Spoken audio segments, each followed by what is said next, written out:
Bonsoir et bienvenue à cette nouvelle édition de Direct. Aujourd'hui, nous allons consacrer notre rencontre à beaucoup de succès réalisés en Égypte. Premièrement, l'inauguration aujourd'hui par le chef de l'État de l'usine de dioxyde d'hydrogène, une usine qui a une production extrêmement importante en cette matière pour le gaz à objectif ou le gaz à utilisation médicale et autres.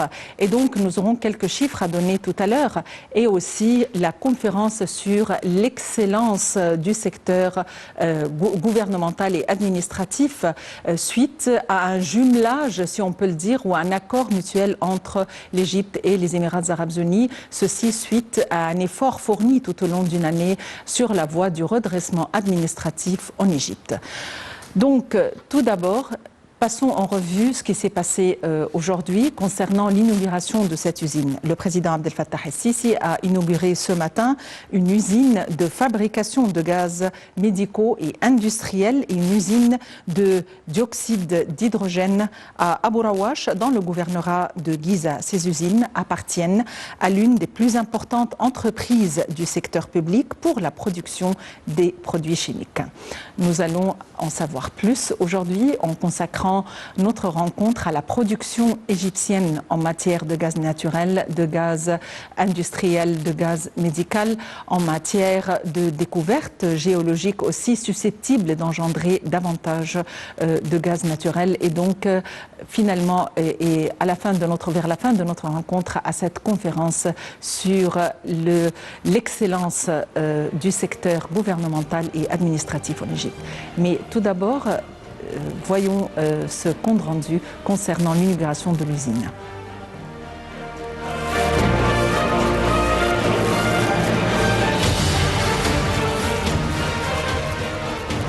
Le président Abdel Fattah el-Sisi a inspecté aujourd'hui la compagnie de Nasra pour les produits chimiques intermédiaires dans la région d'Abu Rawash, dans le gouvernorat de Giza.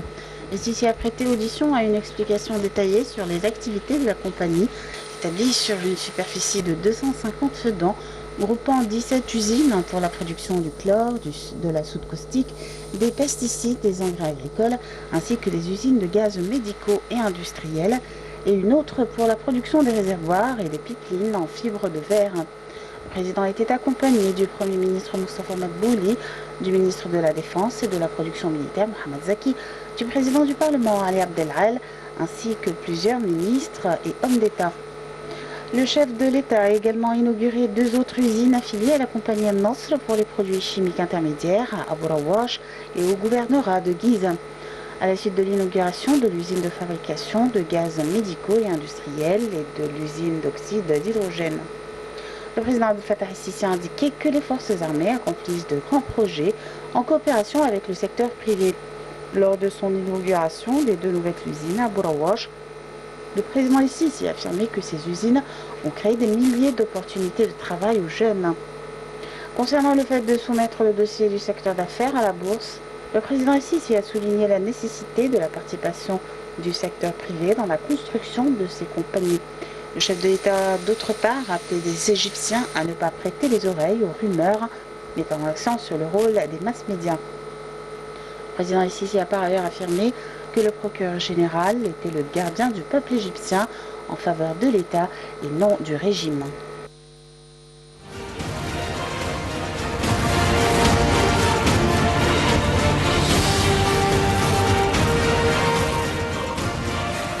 Nous avons quelques chiffres à donner tout au long de notre rencontre et sur des chiffres tirés du site officiel du ministère du Pétrole et de l'organisme central de la mobilisation et des statistiques. La production égyptienne en matière de gaz naturel est à présent évalué à 7 milliards de mètres cubes de gaz naturel par jour, à comparer à 6,8 milliards au terme du mois de juin dernier. Et cette production de gaz naturel et suite à un appui ou grâce à de nouvelles découvertes, que ce soit sur des découvertes telles le champ gazier de Zohr ou des champs dans le delta ou au nord d'Alexandrie. Le ministère du pétrole égyptien compte augmenter sa production en matière de huile brute et autres matières importantes pour parvenir à 690 000 barils par jour entre 2019 et 2020. Et aussi, le ministère du pétrole estime que ces augmentations et ces chiffres reviennent à des nouvelles découvertes géologiques existantes, mais ces découvertes, il y a eu des fouilles récemment et grâce à ces découvertes géologiques, nos productions en matière brute et en matière de gaz naturel a augmenté. Nous avons d'autres chiffres à vous donner. Mais avant, nous avons en ligne le Dr Cherif Amir, professeur en relations internationales. Dr Cherif Amir, bonsoir et bienvenue avec nous. Dr Cherif Amir. Nous allons retrouver notre invité, mais il faut dire toujours dans le même contexte. Et avant de retrouver notre invité, Dr Imam Khalil, pour débattre le sujet, qui était à la tête de l'Institut de planification et qui est expert en économie, il faut dire qu'un bond de géant dans la production gazière est survenue. La découverte en 2015 du méga gisement de gaz naturel offshore Zohr par l'italien Eni a donné un coup d'accélération aux ambitions égyptiennes en matière de production énergétique. En attendant une pleine exploitation de ses propres gisements gaziers, l'Égypte se positionne en une puissante exportatrice gazière de la région méditerranéenne. Nous avons plus d'informations dans ce compte rendu.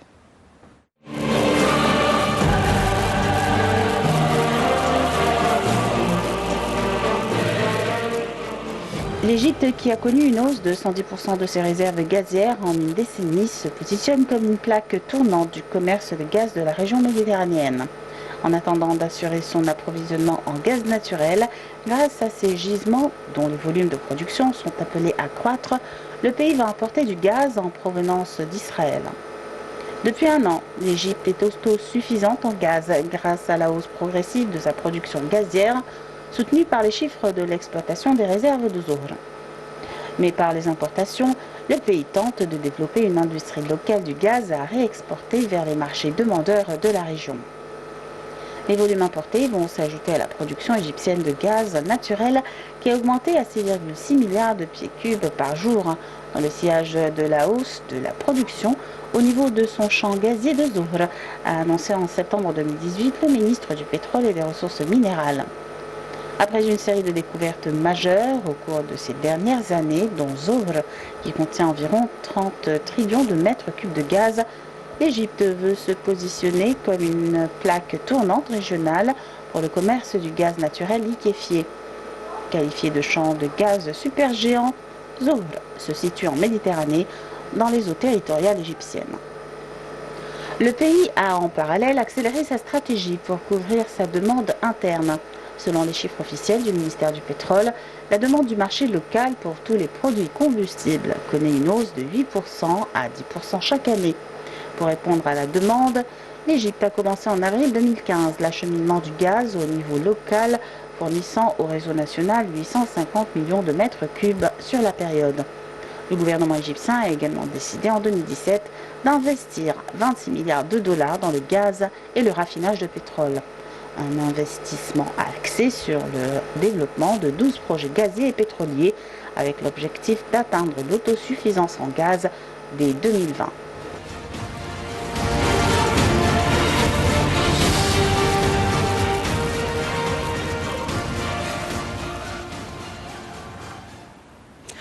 Nous avons en ligne Dr Cherif Amir, qui est professeur en relations internationales. Dr Cherif Amir, bonsoir et bienvenue avec nous. Bonsoir. Docteur Cherif Amir, le chef de l'État a inauguré ce matin une usine de fabrication de gaz médicaux et industriels et une usine de dioxyde d'hydrogène à Abu Rawash dans le gouvernorat de Gizeh. À votre avis, dans quelle matière cette production et cette usine va booster notre production en matière première, de matières brutes et de gaz naturel en tant que consommateur sur le marché local et en tant qu'exportateur? Écoutez, là, on est maintenant dans une phase de l'industrie égyptienne inédite, jamais vue dans l'histoire moderne de l'Égypte, qu'on est maintenant un exportateur officiel de ce domaine.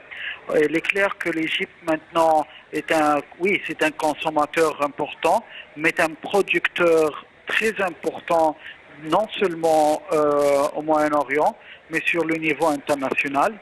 Je crois que ça va donner plus de valeur à ces matières de production chimique parce que tout simplement, on voit que le monde entier est en train de combattre la pollution et le réchauffement climatique par d'autres ressources que le pétrole. Alors maintenant, l'Égypte est clairement un acteur important sur ce marché. C'est une phase que le président Abdel Fattah el-Sisi a inaugurée dès le premier jour de son mandat, lorsqu'il a dit qu'on va commencer à exploiter nos énergies qui n'ont pas été exploitées pour des décennies. Malgré maintenant ce qu'on voit les menaces régionales, que ce soit du Qatar ou la Turquie pour l'Égypte, et malgré tout ce qui est en train de se passer au Moyen-Orient concernant le gaz et la guerre qui existe dans cette région à cause des ressources, on a une institution militaire assez prestigieuse, assez forte pour protéger cette ressource. L'Égypte maintenant est clairement un exportateur de haut niveau. Et ce que le président ici a montré aujourd'hui, c'était juste le début. Et lui-même, il l'avait dit.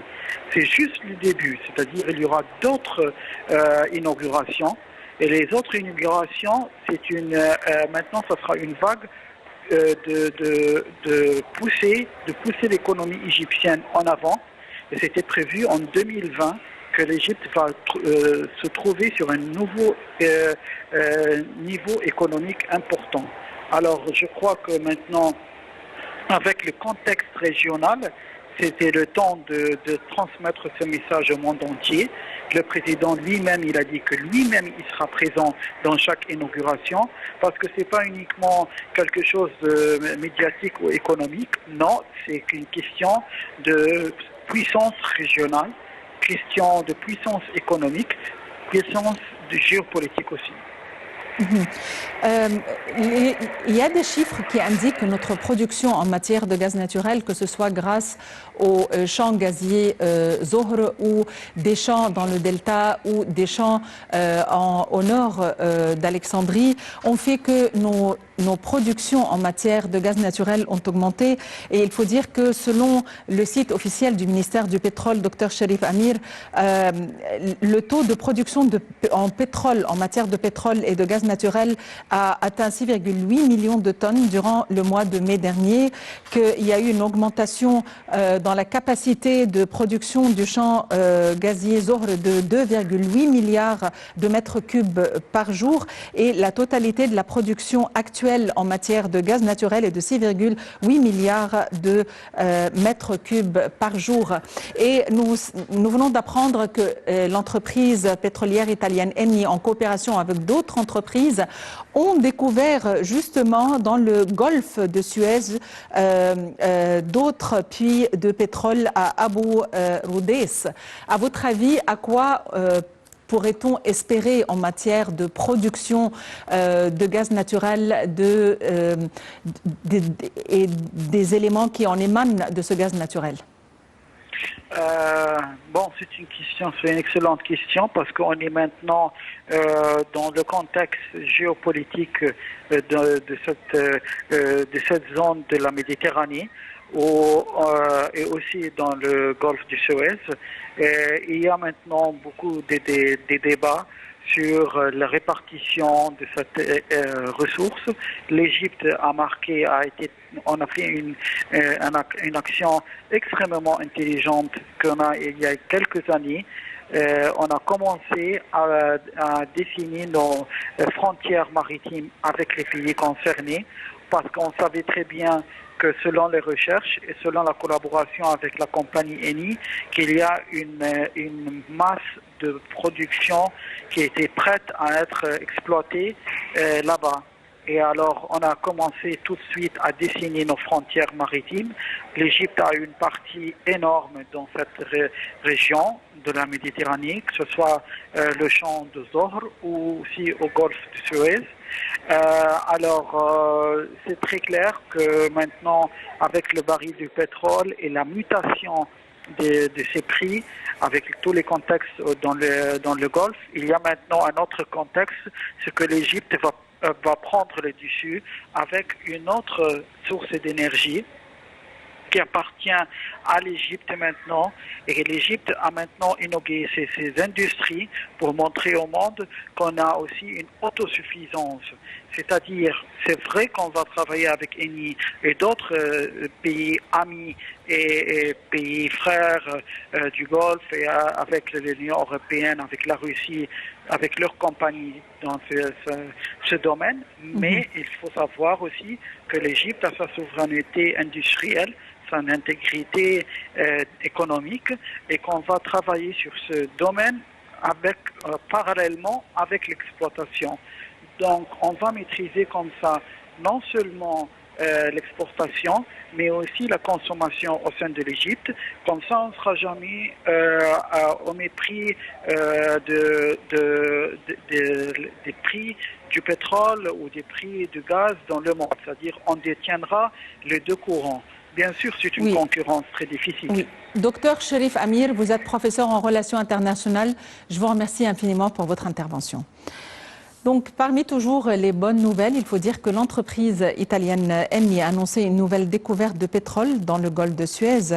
La société italienne Eni a annoncé la découverte avec d'autres sociétés spécialisées d'un nouveau puits de pétrole à Abu Roudis dans le golfe de Suez d'une production initiale de 5000 barils par jour.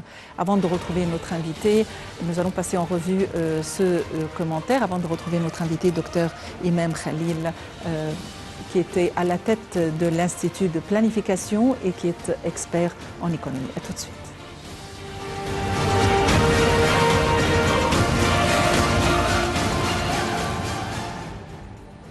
La société italienne Eni a annoncé la découverte, de concert avec la société Velion Petroleum, appartenant à la société égyptienne General Petroleum Corporation, d'un nouveau puits de pétrole à Abu Roudis, dans le golfe de Suez, d'une production initiale de 5000 barils par jour.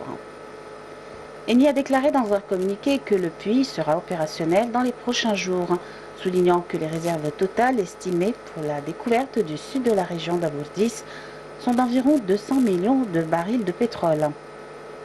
Le ministère du pétrole et des ressources minières avait annoncé en juillet dernier que la société Velion Petroleum avait fait une découverte de pétrole dans la région d'Abu Roudis, Sedri, et ce, après avoir creusé le puits d'exploration Sedri 23, et avait réussi à atteindre les couches profondes et découvrir une couche d'huile brute verticale de 35 mètres de roches sédimentaires et 65 mètres de calcaire.